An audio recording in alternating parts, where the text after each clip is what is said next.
I am on a mission to finish a couple of small 3rd edition forces. The problem is, I am a huge hobby butterfly, but this week I am breaking the chain by completing some outstanding Necron projects. With any luck, I'm about to take my small collection from pitiful to playable by finishing off these 2 classic units. My name's Fraz, and this is still 3rd. They shall falter, and they shall die. Now, I'm not starting from scratch. In fact, I have 2 whole squads of shambling Necron warriors already finished. I know, please hold your applause. If you're familiar with the force organization chart, that's technically most of what I need. I'm shooting for about 650 or so points to get me started, and for some reason I've had a few half-finished conversions languishing at the back of the hobby desk for over a year? If I can just get those over the line, it's mission accomplished. First up are these guys, Nekron Wraiths. Conceptually, the coolest thing in the codex, probably. I'm really pleased with the conversions on these. They're modern spiritual successors the Ophidian destroyers were used as a base. And even though classic Wraiths only had 2 arms, I liked how intimidating 4 looked, so I replaced them with more suitable alternatives. The old codex describes Wraiths as being equipped with whip-like arms that wield scalpel blades for fingers and a nightmare assortment of surgical equipment. I mean, Paging Doctor nailed it. You're not going to mistake these guys for scarabs anytime soon. The extra arms and implements were mostly taken from old Necron kits and Drukhari bits. And yeah, they do look pretty done, but we all know the last 20% sucks the most. However, for these fellas, it's mostly tweaks, tidying up, and bases. Now, the real key to getting the Force legal is the HQ choice. And variety certainly was not the spice of unlife in the early 2000s. Necrons really only had one choice, the humble Necron Lord. The legs and weapon are from an Overlord, the torso and head are from the old plastic sprues, and his cape is from the Nighthorns range. I actually carved his index finger out of styrene, so if you're wondering about the kind of maniac I am, I'm that kind. He is, in many ways, an homage to a few different older sculpts. The pointing finger, the ragged billowing cape, these are all things you'll see on a bunch of old Necron Lord models. But let's put a pin in this guy and instead start with the Lowhanging Fruit. The most obvious thing that needed sorting out on these wraiths were the ruins on the bases. As I'd gone for a dry Tomb World look, I thought sandstone might be a good choice. It would also help break up all of the dark colours towards the bottom of each model. I had an idea for this, and I really was just winging it, but I thought that if I started from a nice bright base, I could knock the lightness back and introduce some warmth with contrast paint. To begin with, I made sure to coat all of the stonework in Vallejo Silver Grey, which already skews warm as far as greys go, so it was a good start. Being such a light colour, it took as many coats as you might expect, which was a lot. My instinct was then to wash the stone with Skeleton Horde. When I had another look at the colour, I realised it was just way too yellow, and that I needed something redder to achieve the look I wanted. I had Guilliman flesh to hand, so I quickly made up a 50-50 mix, and I slapped it on. And to be honest, it looked pretty good. I then took some Vallejo Orange Brown, which was pretty key when painting the rest of the bases, and glazed it down towards the bottom of the lowermost stones, with the intention of blending them in. After that, I quickly and messily reinforced the highlights with a dry brush of Silver Grey. For the interior arch details, I decided to go with Vallejo's German Grey. I then mixed in some Storm Vermin Fur to create a warmer highlight. This also got a sloppy glazing of Orange Brown. 2 of the wraiths had some miscellaneous metal on the base. I already had enough colours going on, so I picked something pretty low-key, Incubi Darkness. After a decent base coat, I then just sponged on some Lead Belcher. Oh, and another orange glaze, of course. Next, I picked out the rebar and a few hidden scarabs. I also made sure to put the blue and green on the scarabs, but we'll get to that when we tackle the Lord. At this point, I decided to revisit the claws. I'd previously washed them in Nuln Oil, but I thought perhaps Drakenhof Nightshade, being a blue, would give them that alien, otherworldly feel, whilst tying in with the scheme more overall. So I quickly rebased them with Vallejo Air Silver and added a thin wash. Negligibly better, I think. Finishing touches came in the form of dotting the eyes, washing the cables and cavities with Black Templar, doing the all-important base rims, and adding some Vallejo Burnt Umber pigment to the base. Now at this point I thought I was done, but that weekend I had picked up Vallejo's special effects, Thick Blood. I've never used effect paints before, but these guys do have some really large slashing claws, so I thought I'd give it a go. It would be rude not to. After a matte varnish, I just started globbing it on. Then they were all done. But before we take a proper look at those fellas, let's tackle the Lord. Though kinda cool from a distance, he was a bit of a mess up close. The milliput blending his cape to his torso looked pretty rough, and his arm, well, it wasn't exactly attached. The joint between the torso and the cape needed a lot of sanding. I even snapped off his arm to better reach the inside.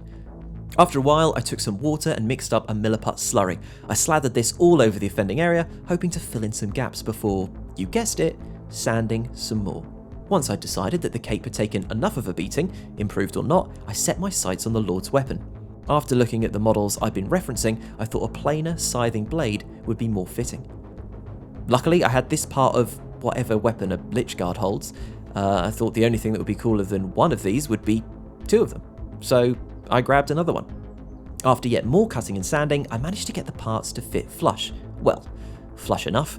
I attached the opposite blade and, hey, I think we ended up with a pretty convincing Staff of Light. After axing the previous blade, I pinned this new part to the top of the weapon. Looking sharp. I have now since seen this conversion done loads of times. Never an original thought, but hey, still looks great. Then I noticed that the bottom of the cape actually intersects with the base.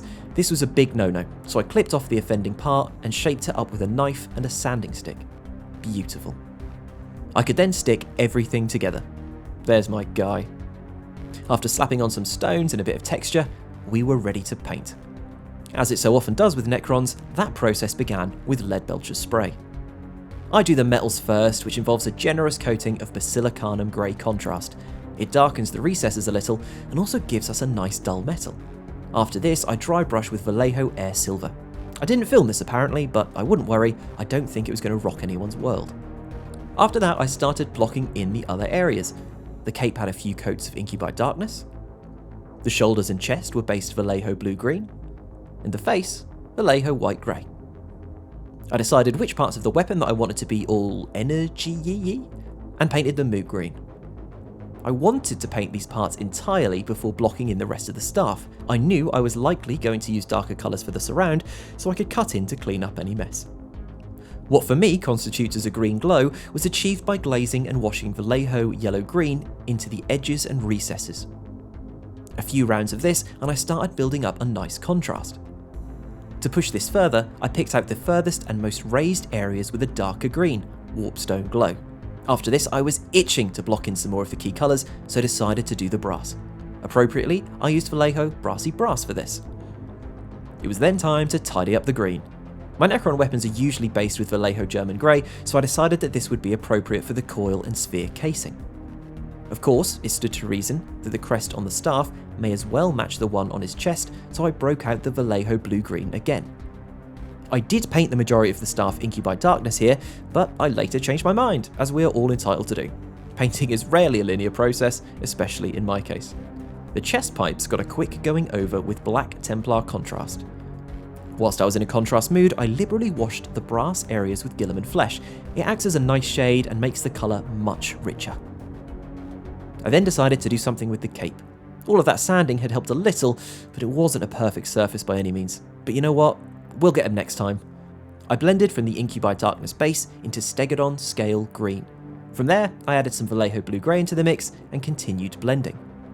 I then did some pure blue-grey edge highlights.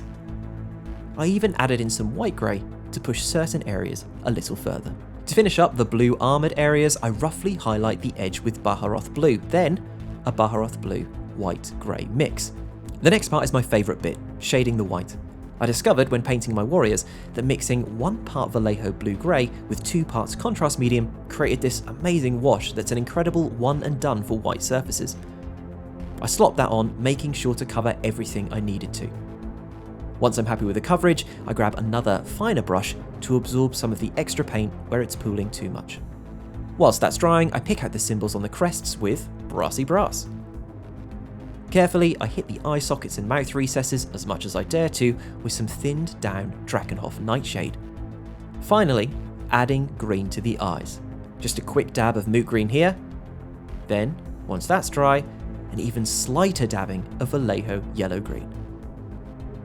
Any German Grey on the staff was tentatively highlighted with a mix of German Grey and Blue-Grey. I have to say, those details are shallow. I had to be really careful not to mess up my nice green orb. The majority of the staff was then repainted Vallejo Air Silver, as I felt it needed to be lighter overall. Whilst I had that silver on the go, I mixed in some brassy brass and highlighted the blades. I then took a bit of that mix and used it to dry brush and highlight the remaining brass areas. It was time to move on to the base. I take both Vallejo Orange Brown and Flat Earth, slathering them on in rough patches. With a heavy dry brush of Vallejo Black Brown, everything gets brought together for a sort of dry, crusty Tomb World vibe. The tactical rock was a good candidate for some more sandstone, so I base coated the rock Vallejo White Grey. Between coats, as the paint dried, I started doing the base rim too. Once suitably covered, the rock had a generous coating of our sandstone mix from earlier, before a healthy globbing of pigment powder around the feet and legs to blend everything in. I'm calling this lord finished.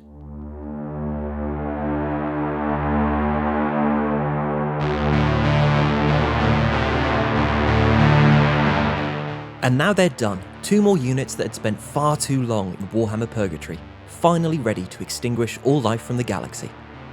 I know a lot of folks into older editions have a great love for classic era-appropriate miniatures, and believe me, I do too.